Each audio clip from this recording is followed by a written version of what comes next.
It's been a busy week for the battle to live here at 1600 Pennsylvania Avenue. I'm running for president to lead our great American comeback.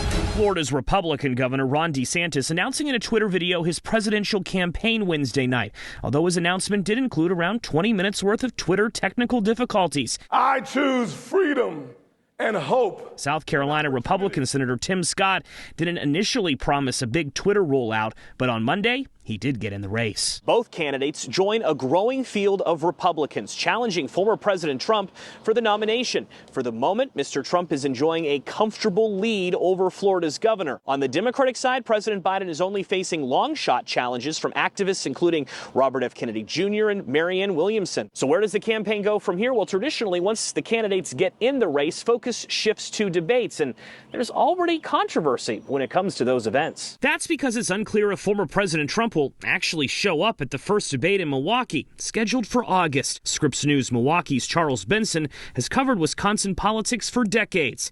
He gets us caught up on why this matters. But we do know it will be our first chance to look at this growing GOP field of candidates side by side as they all make their case on why they want to be back here in Milwaukee in July of next year to accept their party's nomination. Democrats, well, they have debate drama too, mainly because it looks like President Biden won't be participating. That has frustrated his challengers, who are hoping debate moments could catapult their campaigns. John Cossack with Scripps News Cleveland caught up with Robert F. Kennedy Jr.'s campaign manager, Dennis Kucinich, a former presidential candidate himself. Does he have a path forward when you have an incumbent who does not even want to debate? That's really going to be up to the American people. Of course, the biggest political events of the summer may be happening in Iowa. Conservative fundraisers like the Roast and Ride will take place next weekend. The Iowa State Fair is in August. One looming question is, how big will this presidential field actually get? Former Vice President Mike Pence may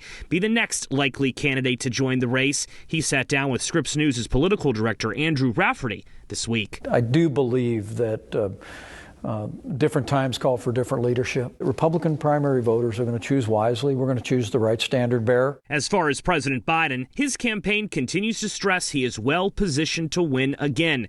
However, his polling suggests he may be vulnerable. A recent average of polls found 41.7% of the country approving of the job President Biden is doing. 53% disapprove. Joe St. George, Scripps News, Washington.